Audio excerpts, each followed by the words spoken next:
It's Outside the NBA on Facebook. Ernie Johnson, Shaquille O'Neal, Kenny Smith, Charles Barkley.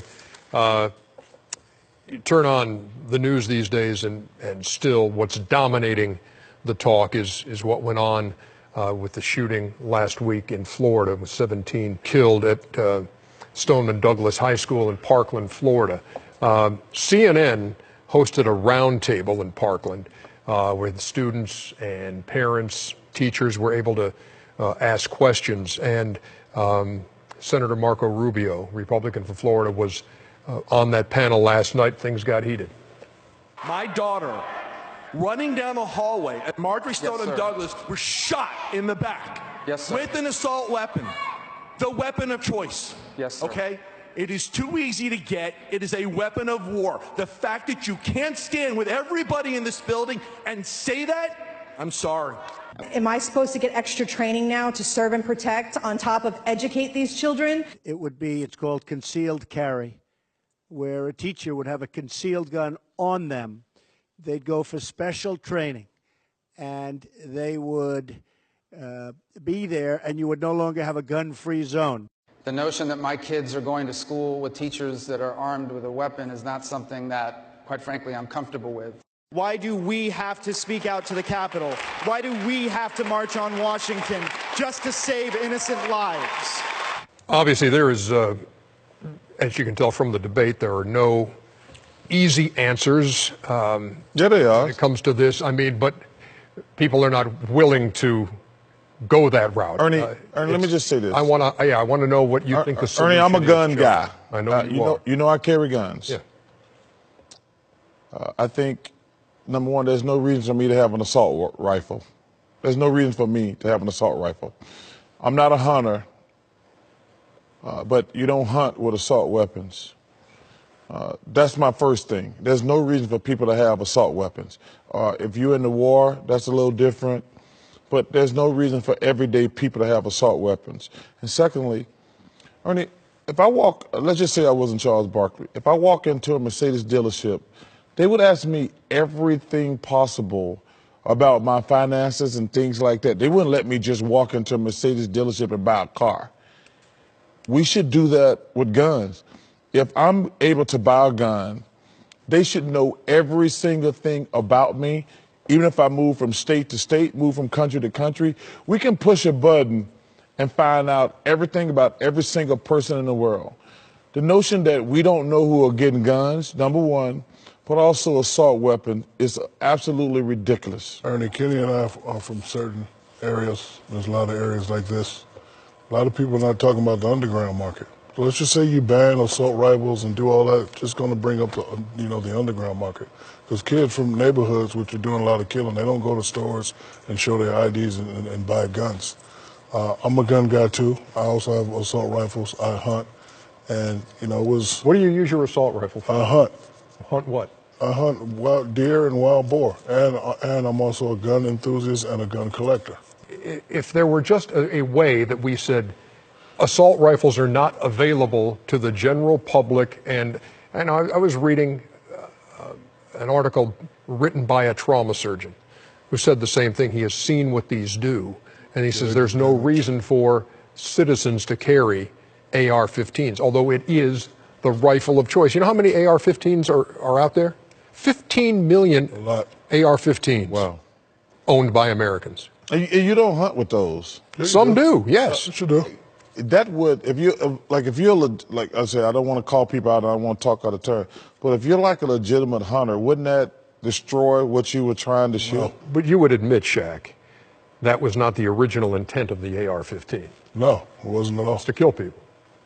When you look at what's going on here in America, because I see a lot of comparisons.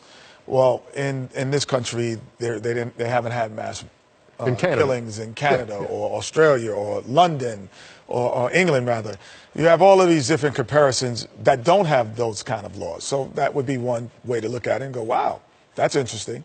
There's been more mass killings in this year than there's been in the last 10 years in a lot of places overseas because they don't have that access. So access does bring differences. When you have access to positive things or negative things, it's going to bring out both. It's going to bring out more positive and more negative. And the access, as Charles was saying, and Shaq, I understand what you're saying as well, but the access, the availability does allow things to happen negatively. And the more access you bring, it doesn't mean it's going to slow it down. It just brings this more access. But what we're saying is that the guns that are being used aren't underground guns. These are guns that are being bought in stores, bought legally, and bought without any kind of jurisdiction to actually figure out if this person is qualified to handle it. And that's what it probably needs to be done more than anything else. And if you make it illegal to have it, and if you do not turn it in, it becomes a felony, then people will turn their guns in, and so would you. Because you'll be like, I have other guns, and I will turn this gun in instead of going to jail for it. And that's what it is. It's the same thing. You have to create a mandate that it doesn't become accessible to people who aren't capable of understanding or using it for the correct way. I want to say two things. Number one, the notion that we should let teachers carry guns, that's just idiotic.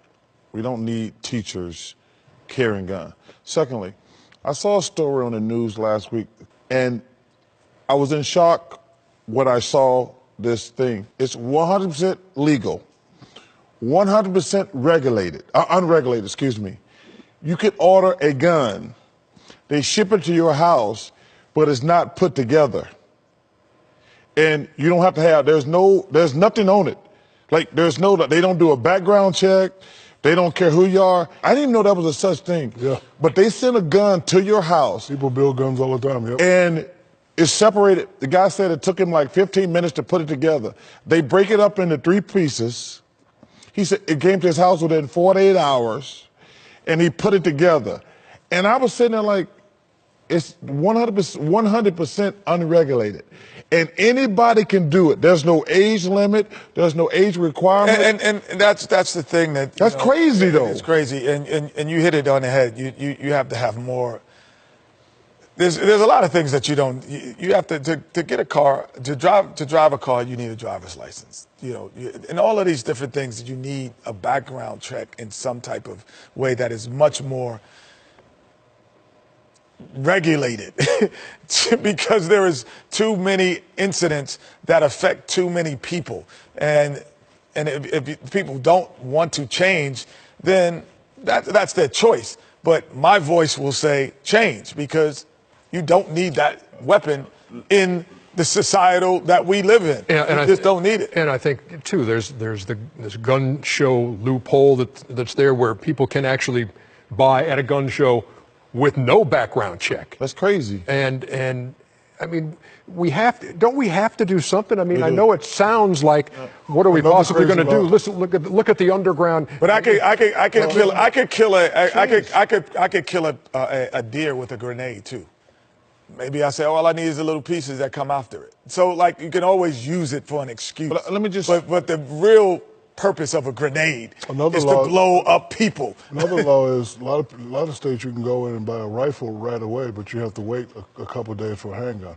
I think they need to change that. A rifle, you can go buy a rifle right now and take it home. All of those laws are just unregulated. I want to say two things. And I live in Arizona, and I can walk in a gun shop, pick out a gun, and I'm out within 5 to 7 to 10 minutes.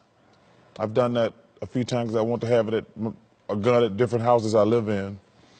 But I don't know, I don't think that's right, but that's just the laws in Arizona. But I want to finish up with this point. The notion that Shaquille O'Neal got kids, Ernie Johnson got kids, Kenneth Smith got kids, I got kids. We should not have to worry about our kids getting killed going to school.